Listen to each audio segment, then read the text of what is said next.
झोपून चालणार नाही, झोपून चालणार नाही. संकट कधीही दारावर येऊन ठेपेल. त्याआधी मला मार्ग शोधायला हवा. झोपून चालणार नाही, झोपून चालणार नाही, झोपून चालणार नाही.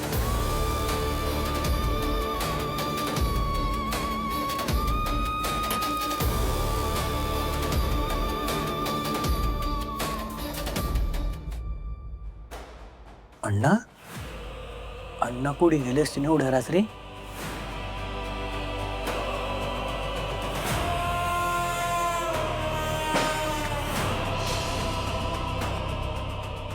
लवकरात लवकर गेलं पाहिजे, इथून गेलं पाहिजे. अण्णा अण्णा हो थांबा. हो झोपायचं नाही का तुम्हाला? आणि एवढ्या रात्री तुम्ही कुठे निघाले? चला घरी. नाही नाही, मला झोपता येणार नाही. तू जाऊन झोप. हां हां. अहो अण्णा थांबा ना. एवढ्या रात्री कुठे निघाले तुम्ही ते तर सांगा. आणि सकाळी गेलं तर नाही चालणार का? आता चला आणि झोपा घरी. महेंद्र, गेले काही दिवस आपल्या घरामध्ये काय चाललंय ते तुला चांगलंच माहिती आहे.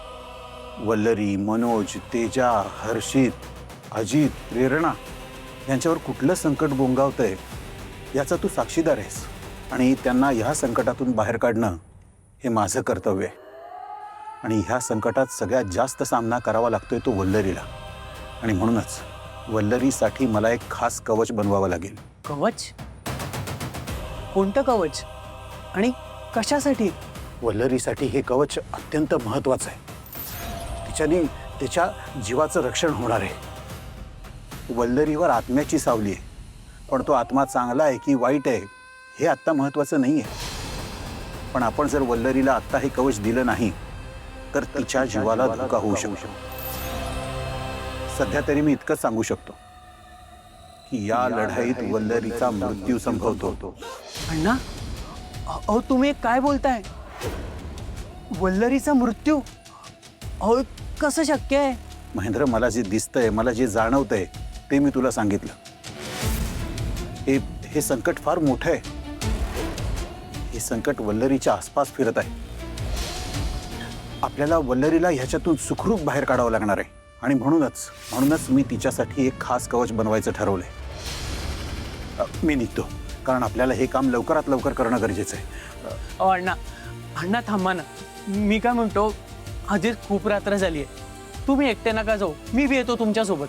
नाही महेंद्र, हे कार्य मला एकट्यानेच पार पाडावे लागणार आहे. आणि वल्लरी आता जिथं गेली आहे तिथून जरी ती दूर झाली तरी तिच्या डोक्यावरची मृत्यूची टांगती तलवार दूर झालेली नाहीये. यामुळे मनोज आणि वल्लरी दोघंही प्रचंड काळजीत असतील.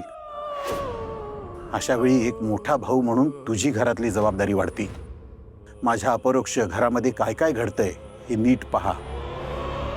आणि मी इथं आल्यानंतर मला सगळं तंतोतंत सांगायचं. ही जबाबदारी मी तुझ्यावर सोपून जातोय. स्वतःची आणि घरच्यांची काळजी घे. हो अण्णा. निघतो मी. परमेश्वर तुम्हा सगळ्यांचं भलं करेल.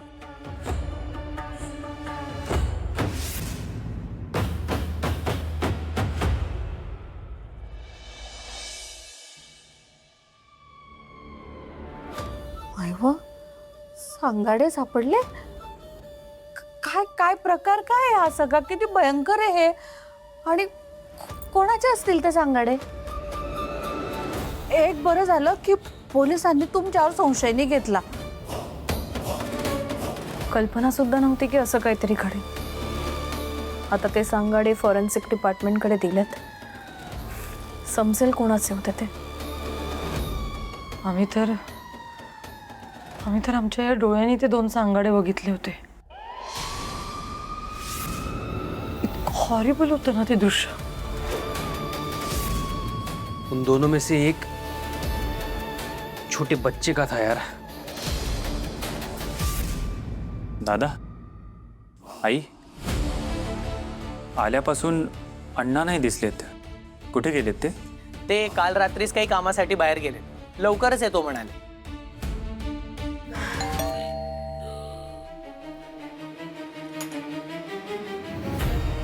इन्स्पेक्टर साहेब. इन्स्पेक्टर साहेब नमस्कार. प्लीज आत या ना. ठीक. मला सांगू शकाल का तुम्ही काय रिपोर्ट झालेत? ते सांगाडे कोणाचे होते काही कळलं का? मॅडम, तेच सांगाडे आम्ही फॉरेन्सिककडे दिले होते. त्याचे रिपोर्ट आले आहेत. तेच सांगायला आम्ही तुमच्याकडे आलो. कोणाचे होते ते सांगाडे? ते सांगाडे कुणाचे आहेत त्याचा तपास अजून चालू आहे. त्यातला जो मोठा सांगाडा आहे तो एका बाईचा आहे. साधारण वय 23 ते 27 या दरम्यान असेल. आणि त्यातला जो लहान सांगाडा आहे तो एका मुलीचा आहे. साधारण वय 9 ते 10 वर्ष. आणि या दोन्ही महिलांचा मृत्यू साधारण 35 वर्षापूर्वी झाल्याची शक्यता आहे. अशी माहिती आम्हाला फॉरेन्सिकच्या लोकांकडून कळली आहे. पण या दोन्ही महिला एकमेकीच्या नातेवाईक आहेत की नाही हे अजून कळलं नाही. आणि त्या दोघींना अत्यंत जड वस्तूने निर्घुणपणे त्यांचा खून करून आणि नंतर त्यांना या खड्ड्यात गाडलं असावं असा आमचा संशय आहे. आमचा पुढचा तपास चालूच आहे. त्याचा खून केला होता. हे खूप हॉरिबल आहे का वल्लरी? थँक्यू इन्स्पेक्टर साहेब. पुढे काही माहिती मिळाली तर प्लीज आम्हाला इन्फॉर्म करा. हो नक्कीच मॅडम, आम्ही तुम्हाला माहिती देतच राहू. पण जेव्हा गरज लागेल ना तेव्हा तुम्हाला पोलीस स्टेशनला अकोल्याला यावं लागेल. कारण हे सांगाडे तुम्हाला सापडले होते. तुम्ही ताबडतोब आम्हाला खबर दिली ही खूपच चांगली गोष्ट केली.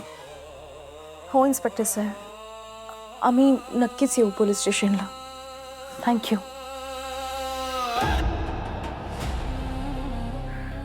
गॉड,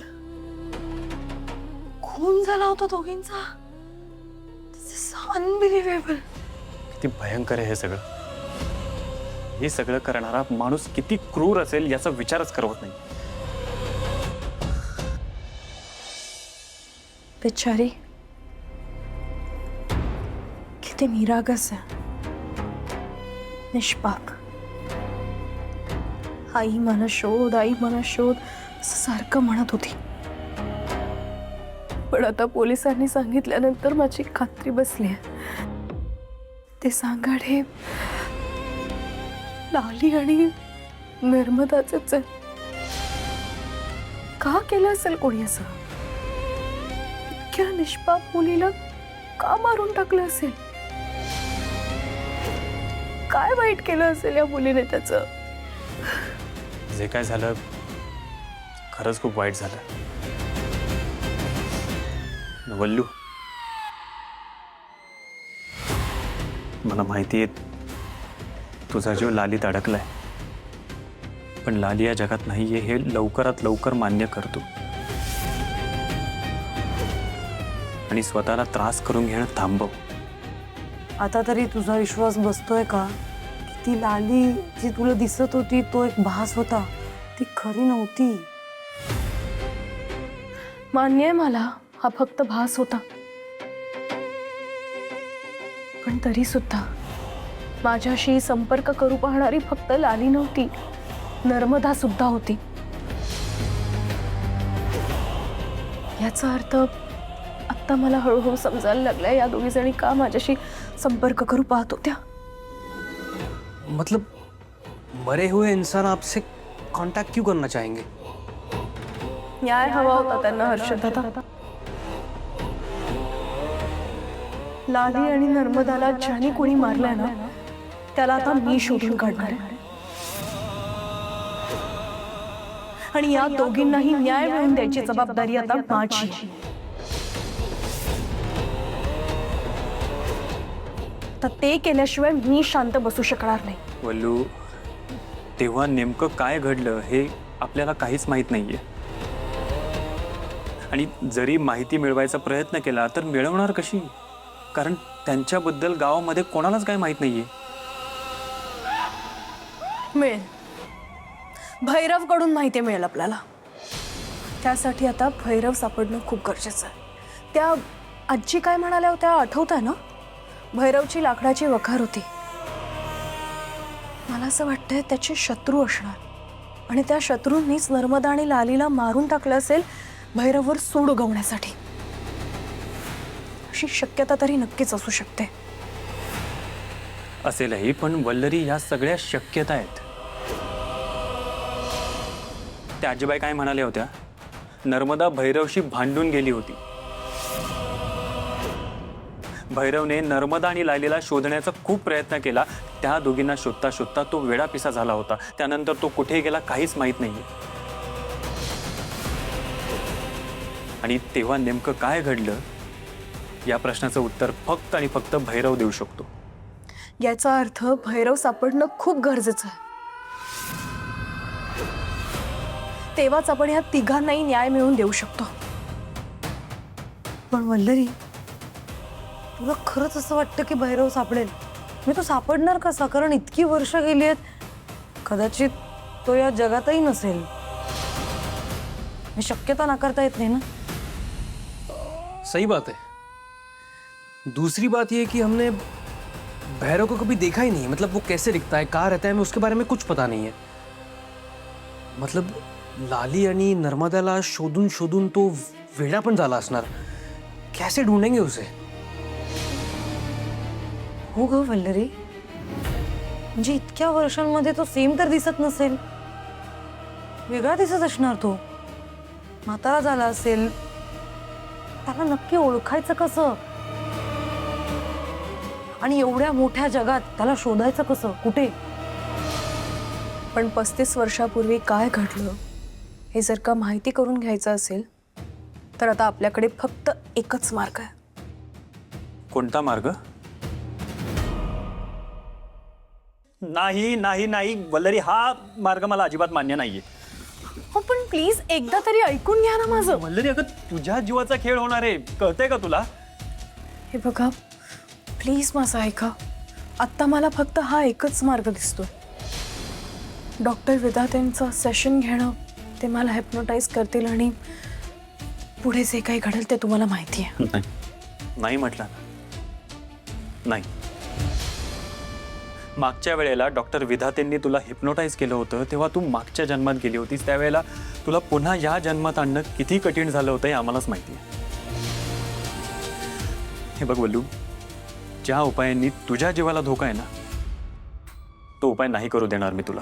हे बघा, मागच्या वेळेला जे घडलं ते पुन्हा या वेळेला घडेल हे कशावरून? ऐक ना, मला या विषयावर काहीच बोलायचं नाही. प्लीज तू वाद घालू नकोस. ऐका ना, हे बघा, लाली आणि नर्मदाला न्याय मिळवून देणं हे माझं कर्तव्य आहे, माझं काम आहे. ही गोष्ट का नाही समजत आहे तुम्हाला?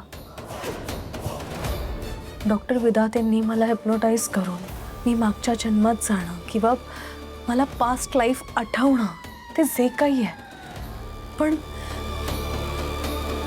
तिथून पुढे मी कशी वागते, मी काय करते हे मला नाही समजत. पण जर का हे सगळं करून लाली आणि नर्मदाची आपण मदत करणार असू, या सगळ्यातनं नेमकं तेव्हा काय घडलं होतं हे आपल्याला समजणार असेल तर मला लाली आणि नर्मदाला मदत करणं खरंच खूप सोपं जाईल. प्लीज प्लीज माझं ऐका. ऐक ना वल्लू, हे सगळं तुझ्या जीवावर बेतू शकतं. मी नाही गमावू शकत ग तुला. ऐक ना, हा उपाय सोडून तू मला दुसरं काहीही सांग. तू म्हणशील तिथे जाऊया, म्हणशील तिथे शोध घेऊया, पण हा उपाय नाही. म्हणजे तुम्ही माझं ऐकणार नाही आहात का? या बाबतीत तरी नाही. अहो,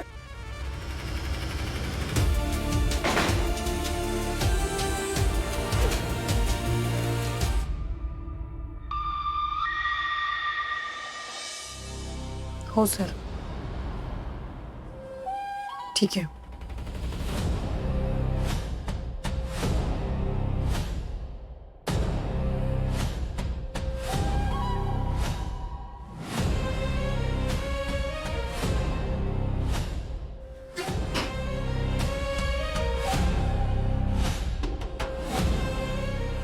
क्या हुआ तेजा? थक गई है ना? देख, मैंने हम दोनों के लिए तुम्हारा पसंदीदा खाना लाया है. आज कुकिंग करने की कोई ज़रूरत नहीं, हम यही खाएंगे. चल मैं प्लेट्स लावतो तू याद दे. हर्षित, सॉरी. अरे कोई बात नाही यार, मला माहिती तू दमली आहे. आपण एवढा प्रवास केला, इतक्या सगळ्या गोष्टी झाल्या. कोई नहीं, तू आतमध्ये आहे. मैं खाना लगाता हूँ. ये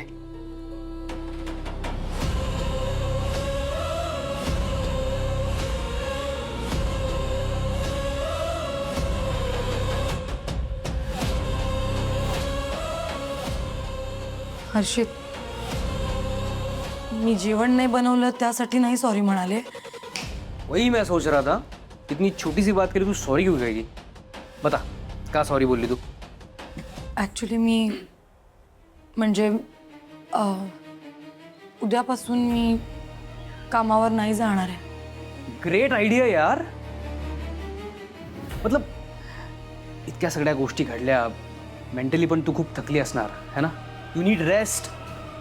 ग्रेट डिसिजन. हर्षित, मी जॉब क्विट केलाय. तेजा, तू ठीक है ना? जॉब क्यों?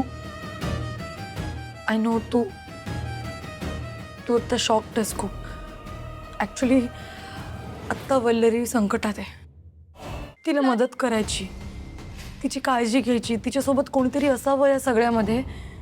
म्हणून मी काही दिवसाची सुट्टी घ्यायचं ठरवलं होतं.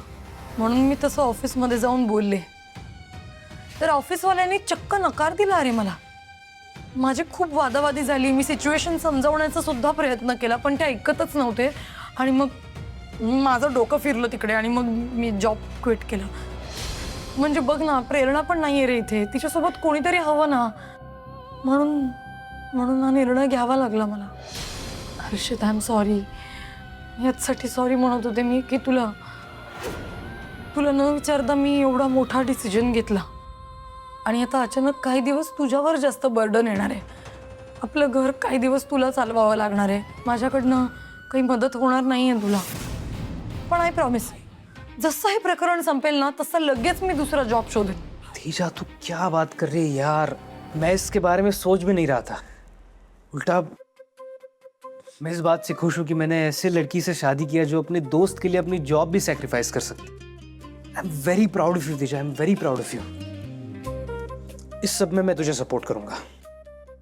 तुझे क्या, मैं वल्लरीताई को भी सपोर्ट करूंगा. तिने जे डिसिजन घेतलं ना, ते डॉक्टर विधातेचं सेशन रिझ्यूम करायचं. I support that. What? Harshit, no, we can't support that. हे बघ, मागच्या वेळेला जेव्हा ते हिप्नोटिझम झालं होतं, ते सेशन झालं होतं, तेव्हा वल्लरीची काय अवस्था झाली होती हे बघायला तू तिथे नव्हतास, पण आम्ही बघितलंय स्वतःच्या डोळ्यांनी.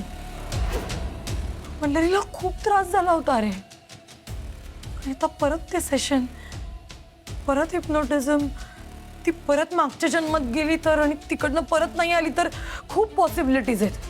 हे बघ, काहीही झालं तरी वल्लरीला त्रास होता कामा नये. आपण या सगळ्याला सपोर्ट नाही करता कामा. प्लीज. और उस भैरव को ढूंढेंगे कैसे फिर? मतलब हम उसके बारे में कुछ नहीं जानते. वो जिंदा है या मर गया है, वो कहाँ रहता है, कैसा दिखता है, नथिंग.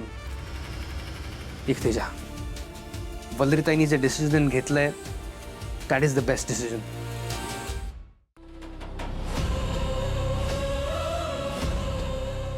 विचार करून करून ना माझ्या डोक्याची मंडई झाली आता खरंच. हे काहीच सुचत नाहीये, काहीच मार्ग दिसत नाहीये डोळ्यासमोर. यु नो व्हॉट, आता ना प्रेरणा हवी होती इथे. ॲटलिस्ट तिचं काय ओपिनियन आहे हे तरी कळलं असतं रे. लवकरात लवकर ना प्रेरणा आणि अजित त्यांनी इथे यायला हवं.